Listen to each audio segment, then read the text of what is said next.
에베소에서 그 곤란한 소동들을 이제 마치고 다시 마게도냐와 헬라를 이제 가서 선교하는 모습이 나타나게 됩니다.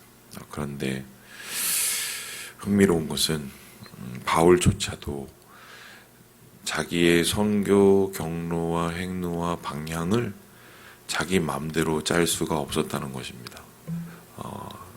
보면은 바울은 분명히 굉장히 좀 이렇게 이성적인 사람이 분명하고 또 계획적인 사람이 분명합니다.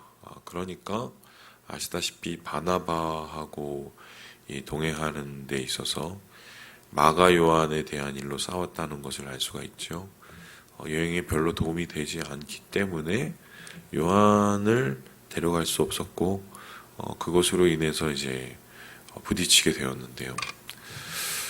아마 자기 생각에는 분명한 그림이 있었을 거예요. 그 그림은 이 정도 했으면 이제는 로마로, 그리고 이제 로마를 거쳐서 분명히 이제는 다시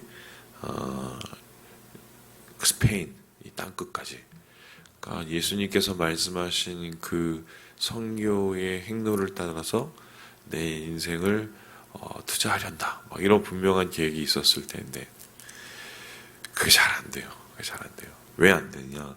오늘 말씀을 보니까 이제 그에게 아주 핵심적인 괴로움들이 등장을 하는데 바로 도시락을 싸들고 괴롭히는 사람들이 이제 생겼습니다. 예, 우리 함께 3절의 말씀을 같이 한번 읽어보도록 하겠습니다. 3절입니다. 시작. 거기 석 달 동안 있다가 배 타고 수리아로 가고자 할 그때에 유대인들이 자기를 해하려고 공모함으로 마게도나를 거쳐 돌아가기로 작정하니. 예, 유대인들, 여기서 말하는 유대인들이라는 것은 여러분 아시는 것처럼 율법주의자들입니다. 그러니까 바울은 한마디로 그 자기들의 종교 체계를, 신앙 체계를 깨뜨리고 다니는 사람인 거고, 그리고 어떻게 보면은 예전에는 자기 내부에 있었던 사람이었기 때문에 바울이 내부 총질을 하는 사람이죠. 정말 말 그대로. 그러니까 굉장히 위협적으로 느껴진 거고, 뿐만 아니라 이미 1, 2차, 3차 이제 선교 여행을 통해서 바울이 많은 영향력을 이방인들에게 주었기 때문에 살려둬서는 절대로 안 된다고 생각했던 것 같아요. 결국 이러한 이제 유대교 율법주의자들의 반대와 또 바울에 대한 박해가 결국 예루살렘에 가는 길까지 만들어 놓고요. 거기에서 고소를 당하고 로마로 가게 되는 뭐 이런 고난의 길이 이제 열리게 됩니다. 그래서 이제 바울은 옛날 같으면은 좀 어느 정도 자기가 짜놓은 계획과 선교길로 이렇게 여러 가지를 판단할 수 있었겠지만 지금은 이제 이 사람들이 따라다니니 도대체 할 수가 없는 거예요. 뿐만 아니라 또 두 번째의 문제가 있었는데요. 그와 함께한 사람들이 옛날보다 훨씬 많아졌기 때문입니다. 우리 함께 4절의 말씀을 같이 한번 읽어보도록 하겠습니다. 이거 보죠. 4절의 말씀입니다. 시작. 아시아까지 함께 가는 자는 베레아 사람 브로의 아들 소바더와 데살로니가 사람 아리스타고와 세군도와 더베 사람 가이오와 미 디모데와 아시아 사람 두기고와 드로비보나. 많아졌죠? 옛날에 그냥 바울과 실라 그리고 한 명 더 얹으면은 디모데 이 정도였는데 사람이 저렇게 늘어났습니다. 이제 그의 선교가 열매를 거둔 것이죠. 하지만 또 사람이 많아졌다는 건 도울 일이 많아졌다는 것이기도 하지만 반면에 몸집이 커지니 그만큼 관리를 해야 되고 할 일들이 늘어나게 된다는 거죠. 그러니까 이제 함부로 자기 식대로 임기응변으로 혹은 자기 계획대로 무조건 끌고 나갈 수도 없는 상황까지 이제 이르게 된 거죠. 그러니까 외부로서의 핍박, 내부에서의 또 여러 가지 해결해야 될 상황들, 이제 그것이 이제 바울의 길을 조금씩 이제 막게 되는 거고요. 결국 이 상황 속에서 바울이 한 것은 무엇인가? 돌아가는 거였습니다. 돌아가는 거. 다시 원래는 수리아 안디옥으로 가려고 했었었는데 그 길을 덮고 다시 마게도나로 길을 돌려서 교회를 향해서 이제 나가게 됩니다. 그리고는 마게도냐로 넘어가기에 앞서서 드로아를 들리게 되는데요. 드로아는 어디냐면 마게도냐 사람의 환상을 꾼 그곳입니다. 제가 여기를 가봤는데 항구고요. 아직도 배들이 이렇게 많이 다니고 거기서 건너면 이제 그리스고 막 이렇습니다. 그래서 만일에 우리가 원래 그 작년 말에 성지순례를 이스라엘로 가려고 그랬잖아요. 근데 지금 전쟁 나서 못 가고 있는 거잖아요. 이제 그게 안 되면 좋은 방법 중에 하나는 이제 터키에서 이제 바울의 행적을 보고 바로 배를 타고 넘어가면 그리스예요. 그러면 이제 빌립보, 고린도 여기를 다 볼 수 있거든요. 그래서 그런 코스가 그나마 있기 때문에 아마 정 안 되면 이제 내년 올해 말이나 내년이라도 그렇게 한번 생각을 제가 지금 해보고 있어요. 뭐 어쨌든 그래서 그 드라에 갔습니다. 그래서 좀 느낌이 왔어요. 어떤 느낌이냐면 잘못하면 이런 핍박하는 자들 때문에 내가 다시 여기에 올 수 없을 수도 있겠다라는 생각이 왔던 것 같아요. 그래서 안 되면 돌아서 가고, 그리고 돌아서 가는 길에 어떻게 하느냐, 끊임없이 마지막까지 최선을 다해서 할 수 있는 한 최선을 다해서 열심히 하는 거죠. 그 모습이 이렇게 나타났는데요. 우리 함께 7절의 말씀을 같이 한번 읽어보도록 하겠습니다. 시작. 그 주간의 첫날에 우리가 떡을 떼려 하여 모였더니 바울이 이튿날 떠나고자 하여 그들에게 강론할세 말을 밤중까지 계속하며 계속 가르쳤습니다. 왜냐하면은 마지막 한 방울까지 짜서 좋은 것을 그들에게 주고 싶은 마음이었겠죠. 실제로 사도행전 상에는 이 이후에 이제 예루살렘 가서 붙잡히고 로마로 가는 이 포로로 로마로 가는 일이 일어나기 때문에 공식적으로는 드로아에 다시 들리지를 못해요. 그러니까 아마 직감을 한 것 같아요. 돌아가다가 그것도 안 되면 할 수 있는 그 자리에서 최선을 다해서 마지막까지 하는 그 모습. 근데 하필이면 그러다가 너무 길게 했어요. 어떻게 했습니까? 결국 유드고라는 하는 청년이 9절에 보니까 졸았던 거예요. 하필이면은 창가에 걸터 앉아 있었고 3층이었습니다. 3층. 그래서 뚝 떨어져서 목이 딱 부러졌겠죠. 그러면서 더 이상 일어나지 못하고 죽은 상황까지 갑니다. 기억하시겠지만 저희 교회 올 초에 우리 어르신 한 명이 예배 시간 중에 갑자기 쓰러지신 거 기억하시죠? 그게 첫 예배였어요. 주일 첫 예배. 제가 정말 머리가 하얘습니다.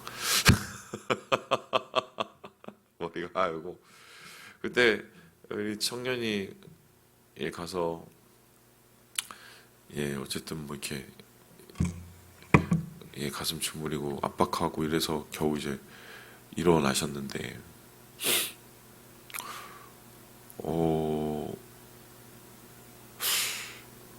정말 그 판단이 안 섰어요. 그때 설교 중이라 설교를 끝내야 될지 아니면은 계속 설교를 해야 하는 게 맞는 건지. 그래서 기억하시는지 모르겠지만 그때 찬송을 같이 중간에 한번 했던 것 같아요. 제 인생에 또 어떻게 또 그런 일이 또 오겠어요. 이제 그때 결국은 찬송하고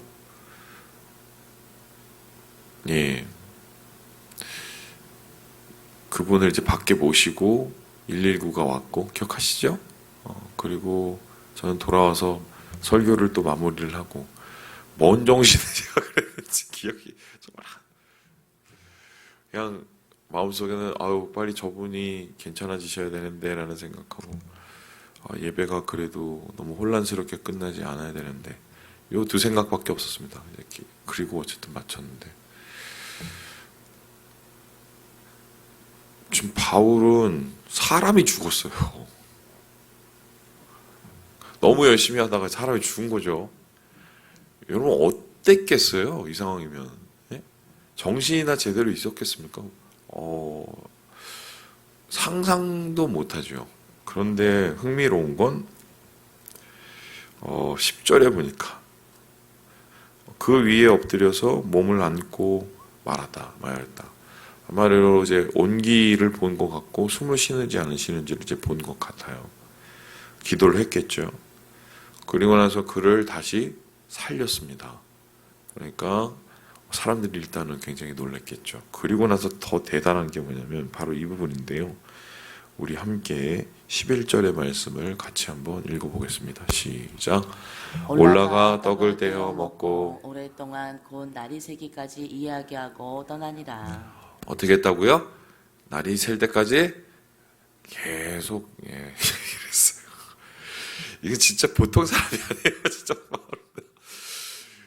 그냥 자기 사명을 죽을 때까지 하고 할 수 있을 때까지 하고 최선을 다해서 하고 그 상황 속에서도 당황치 않고 하고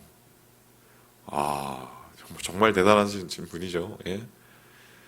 한마디로 사명에 죽고 사명에 사는 그런 분들.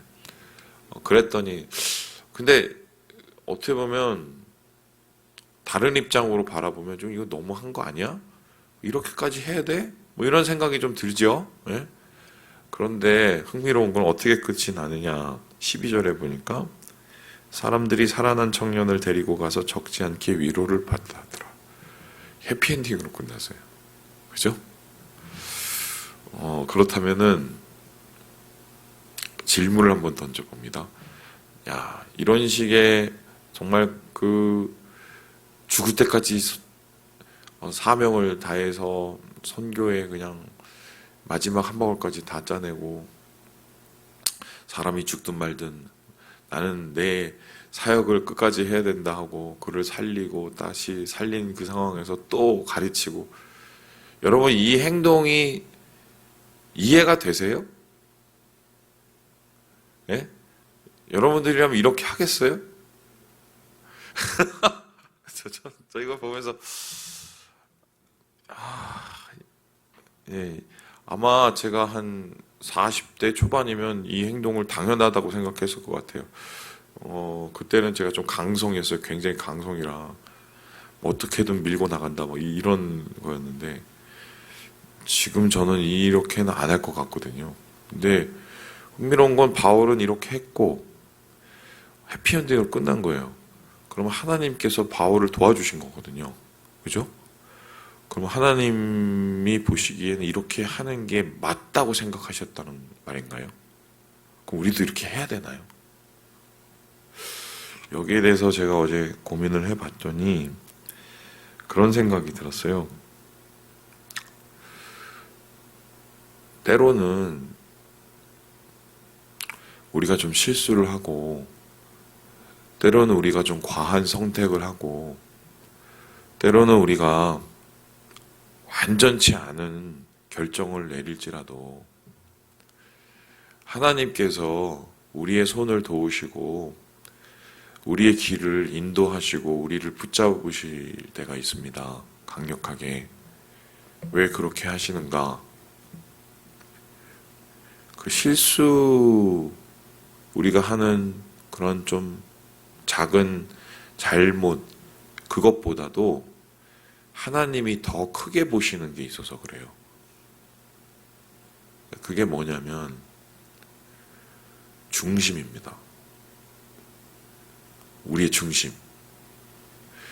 그러니까 때로는 이런 절차상의 문제, 또 때로는 과한 열심, 때로는 내가 생각한 좀 잘못된 판단, 이것으로 인해서 좀 다른 이야기가 써질 수도 있는 것을 하나님이 그래도 그때그때 붙잡아 주셔서 궤도를 수정해 주시고 인도해 주시고 사람도 살려주시고 그 마음 속에 있는 바울 마음 속에 있는 하나님을 향한 순전한 마음, 하나님의 뜻과 하나님의 명령을 따르고 이루기 위한 순전한 그 충성된 마음을 하나님께서 보시기 때문이에요. 조금 흠이 있고 조금 부족하고 조금 딱딱해도 그 마음 속에 중심에 사랑하는 주님을 향한 그 마음이 있으면은 하나님이 도와주시거든요. 근데 반면에 아무리 굉장히 깔끔하고 아무리 고급스럽고 아무리 외형적으로 정말 책 잡을 데 없이 완벽해도 그 중심이 병들어 있으면 탈이 날 수 있습니다. 왜인지 아시죠? 그 끝이 결과적으로는 열매가 의의 열매가 아닌 다른 열매가 거쳐질 수 있기 때문이에요. 그래서 저는 다른 건 몰라도 우리 하나님은 외모나 겉을 보시는 분이 아니라 우리의 속을 보시고 우리의 중심을 보시는 분이시구나. 이게 되게 무서운 얘기지만 또 한편으로는 되게 감사한 얘기예요. 왜냐하면은 심지어 하나님은 결과와 열매에 얽매이지 않고 우리의 과정과 동기를 더 바라보시는 분이시기 때문이에요. 그래서 우리가 정말 하나님을 향한 순전한 마음을 가지고 우리의 삶 속에서 주의 뜻을 이루기 위해서 노력을 한다면 조금 돌아가고 조금 좀 넘어지고 조금 쉬어가도 하나님께서는 반드시 주님의 길로 이끄시고 주님의 뜻을 이루어 주시는 것. 오늘 바울의 모습을 보면서 저는 좀 그런 게 개인적으로 좀 왔습니다. 우리 하나님이 이러신 분이구나. 바울을 그래서 도와주셨구나. 바울의 길 가운데 그래서 많은 교회를 세우시고 많은 영혼들을 인도하셨구나. 결국 우리 교회가 앞으로 가야 될 길도 그 길이 아닐까. 저부터 순전한 마음, 순전한 중심, 순전한 충성. 뭐 좀 정치적인 얘기 해볼까요? 우리가 이 대통령을 뽑은 이유가 뭡니까? 저는 뽑진 않았지만 그 한마디 때문 아니었나요? 나는 사람에게 충성하지 않고 국민에게 충성하고 그 한마디 때문에 그렇게 된 거예요. 그죠? 뭘 그렇게 하고 있는지 모르겠지만 아닌 것 같아요. 제가 볼 때는. 하나님은 우리가 그런 고백, 사람이 아닌 하나님께 먼저 충성하는, 하나님께 순전한 마음을 드리는 그 사람을 찾고 계시죠. 사실은 그 사람이 귀하고 그 사람이 주의 뜻을 이루는 아름다운 사람이기 때문에 아니겠어요?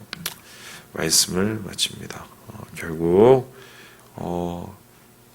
바울은 이제 길을 가고 이제 고난의 길을 끝까지 또 밟게 되는데, 우리 이 바울의 중심을 묵상하면서 오늘 하루 우리의 마음을 주님 안에서 순전함으로 채워가시는 우리 모든 형제 자매들 되시길 주님의 이름으로 축원합니다.